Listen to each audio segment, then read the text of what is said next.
Thank you for the peace and love. All right, guys, so I'm gonna go ahead and start. Okay, so just a couple of things I want to start off with. I always take my notes, right? If you guys got a chance to check out my YouTube channel, I posted a video about the power of journaling on your spiritual journey. I'm tuning in from Arizona. Thanks for asking.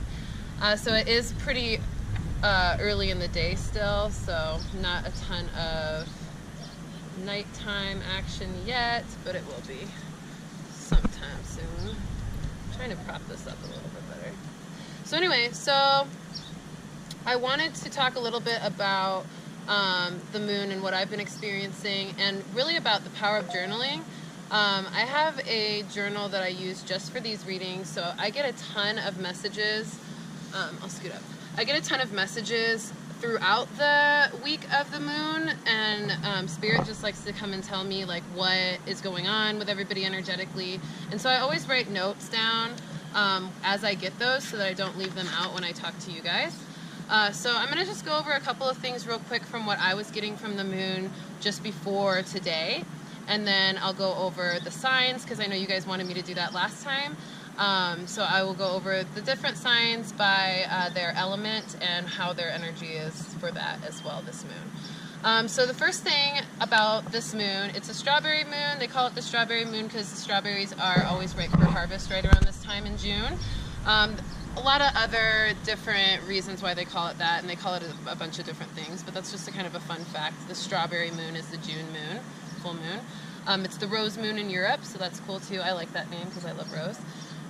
So I'm getting, for this one, it's all about fine-tuning our goals and completing our goals from the new moon. So if you guys remember our new moon reading, we were really allowing ourselves to lay the foundation and really make things happen, the things that we want, not being afraid to act and not being able to take charge and really go towards that.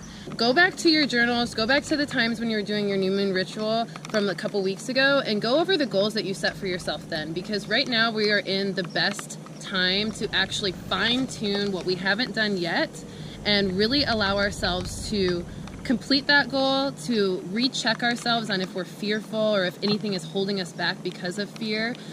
Things that are unnecessarily holding us back, we need to clear that, because this full moon is all about really allowing ourselves to fine-tune and lay the foundation for our moon, for our manifestations, for the things we really want to bring in this summer and allow ourselves to enjoy and manifest. We are having a lot of irritability. The emotional body feels very agitated. A lot of roller coastering of emotions. This is normal for any full moon. Specifically for this one, though, it has to do with there is a lot of sadness with this moon. There's a lot of energy of self-reflection that kind of feels insecure, or bringing up some deep emotional insecurities and things like that. And so we're really allowing ourselves to bring that up and out. And because the full moon is really sensitive in that way, we have a tendency to take things a little bit too seriously or too sensitively right now.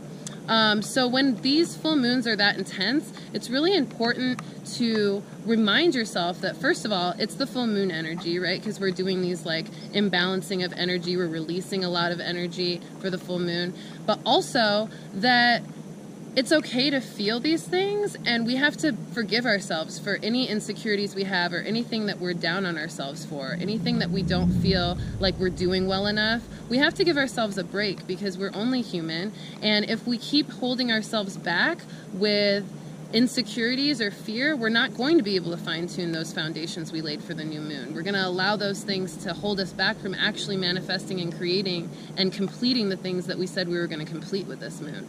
So really allow those insecurities and those sad feelings to just drift away in a way that feels good to you, without covering them up or suppressing them, because we don't want to do that. But we do want to give them a stage. You want to allow them to tell us why those energies are there. So it's important to feel them. If you feel sad and insecure, feel that, but journal about it or do something healthy about the feelings. Don't fuel that.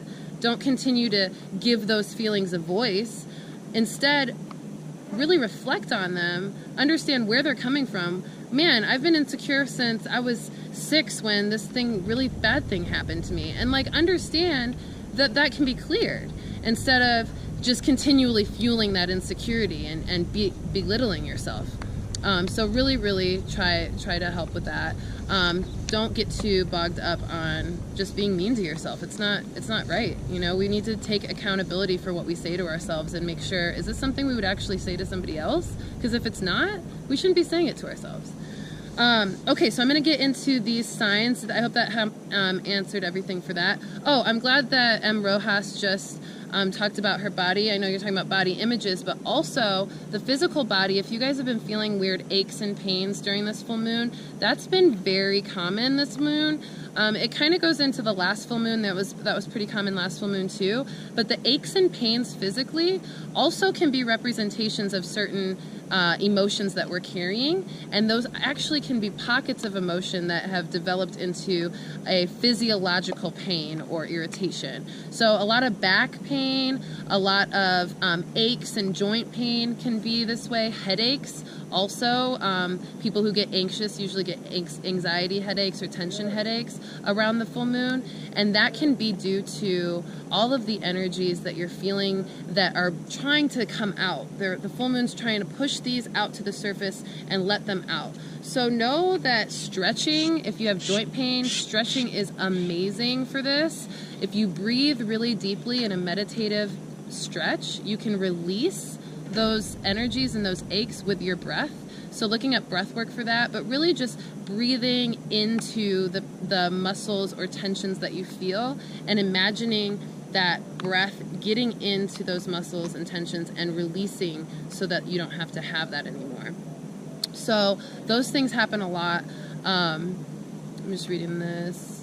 Yeah, so a lot of body aches, severe anxiety, things like that. Yeah, so really allow and ask the moon, because we're under the full moon tonight. So part of your full moon ritual tonight then is to ask the moon to help you release those aches and pains, release those insecurities, release that sadness, and allow yourself to release it to the moon, because the moon wants to take that, transmute it for you so that you don't have that weight anymore. All right. Let's get into signs. Yes, okay. So for all my water signs, these are my Cancers, my Pisces, and my Scorpios. Okay, we are in the Cancer sign right now. So we're really in an emotional body. We're feeling our emotional body strong. This can be a positive experience or a challenging experience depending on where your emotional body is at right now. But the main thing is with these water signs, Cancers, Pisces, and Scorpios. Right now, I'm getting you're flowing through emotions in your element. Lots of processing of emotions. You're in an inspired way. So the emotions that you're actually processing tend to be inspired. They're effective. They're clearing for you. You're able to observe them, but also to work with them and do something with them. This is a really nice feeling for those water signs.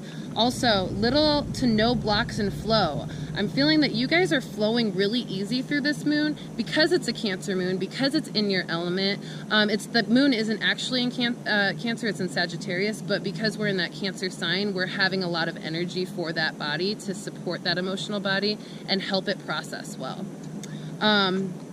We also have little to no blocks, like I said.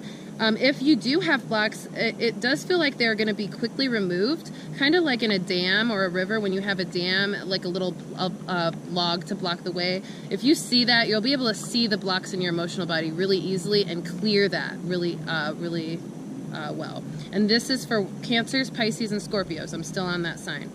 Also, overexpression of emotion may be needing balance. So because you guys are water signs and because we're in a very emotionally strong moon, you might need to balance those emotions a little bit more. You might need to focus on that flow if you're feeling overly emotionally ran, or if you're feeling extra emotions. It's important to maintain a balance. All right, next, fire signs. These are going to be my Aries, my Sagittarius, and my Leo. So this is a Sagittarius moon. There is some irritability with this moon, and because it is in Sagittarius, you guys are going to be feeling that. And Aries and Leo, you're my fire signs as well. So irritability and unexplained tensions.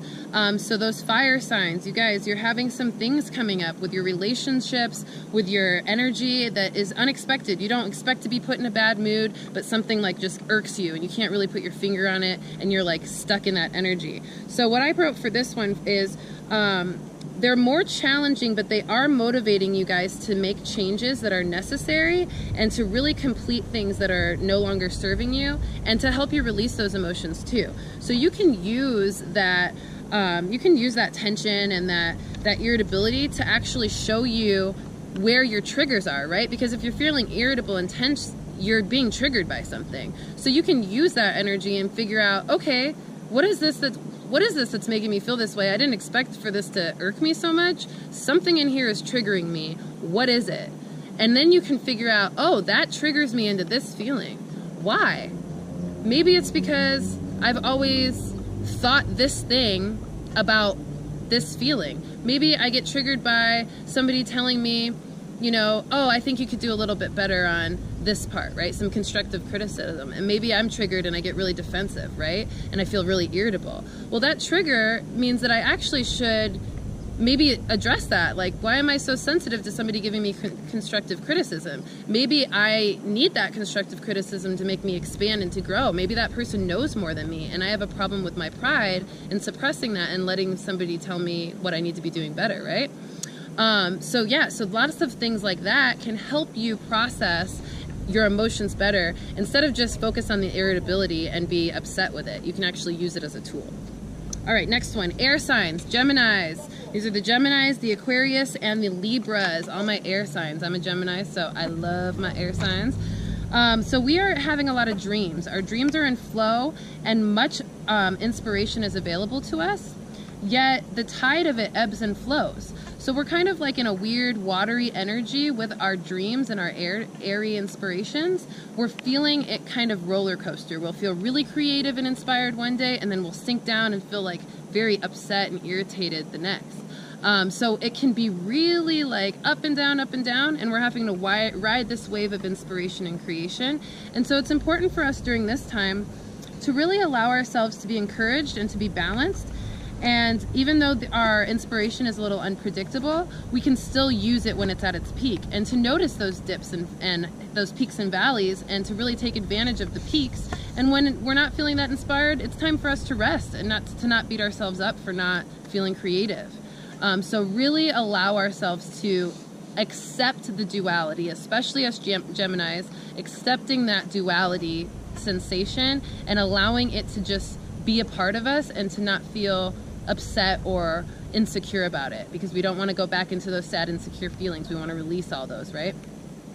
So that's for the Geminis, the Aquariuses, and the Libras. So balance and balance of your inspiration is what's needed for that. Last thing, earth signs. Okay, so these are my Virgos, Taurus, and Capricorn.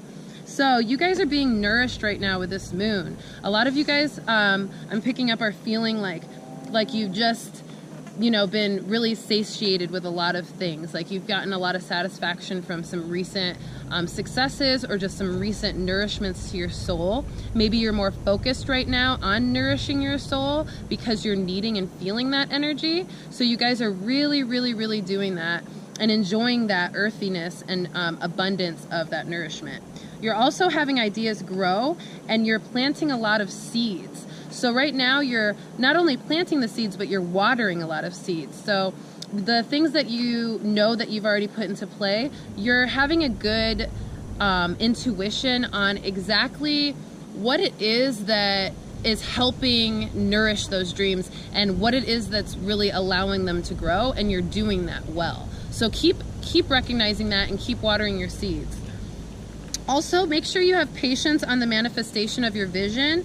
That's the most important right now, you guys, because for the earth signs, Virgo, Taurus, and Capricorn, you're watering your seeds, so you're not going to be seeing them grow super fast right now. So they might not be growing as fast as you want, things might not be happening as fast as you want, but it's important for you to just be patient because it is coming.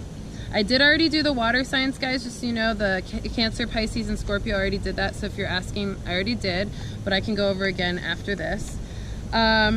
And then one last thing for the earth signs, the Virgo, Taurus, and Capricorn, you're building the foundations that will last. So with that patience, you're actually building more longevity in your goals, and you're reaching that.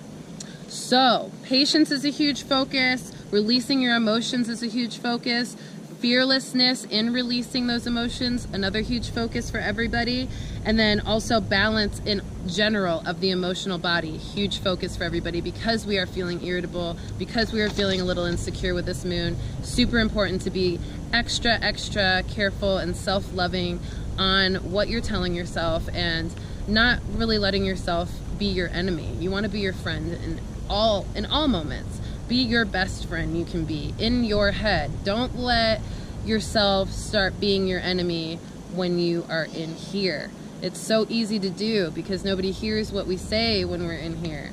No, don't do that. It's not fair to yourself. Don't treat yourself worse than you treat other people. It's so important. We always talk about love and light, but are we giving it to ourselves, right? So I hope this guys helped you guys I hope this helped you guys this week.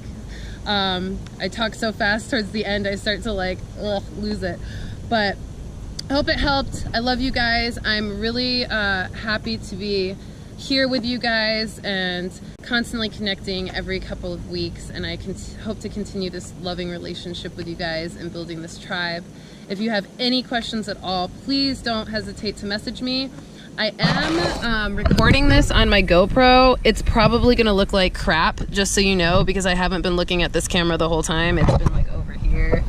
But I will play with this video. I'll see if I can do something with it. I at least got the audio, so if I can't do anything with the picture, I'll post the audio of this whole reading on my YouTube channel. So make sure to go to the link in my bio at Readings by Rissa. So no, I am not Indigo Goddess, though we are partners and we help manage this page together for the live stuff. But I'm not Indigo Goddess, so if you think you're following me by following Indigo Goddess, you're not. Follow at Readings by Rissa, that's my page, but don't stop following Indigo Goddess because she's amazing and I'm gonna be on here doing the readings all the time. I'm not doing the readings on my page. But you can go to my page and follow me, and you can look at my YouTube channel, and I also post daily stuff about spirit messages I get from my meditations and just energetically what I pick up about what's going on every day. So thank you guys. I love you guys. You guys are so amazing, and you guys are healers too. And that's my goal and my purpose, is to always teach you guys that you are also healers. You heal yourself, and I just help guide you in healing yourself. So thank you for allowing me to do that. Thank you for receiving that guidance so well. And thank you for continuing to put yourself first and to make yourself and your spiritual growth the top priority, because that's how we get this world to become a better place. So thank you guys. I love you so much, and I'll see you in a couple weeks. I'm gonna miss you. I'll see you next moon. Bye.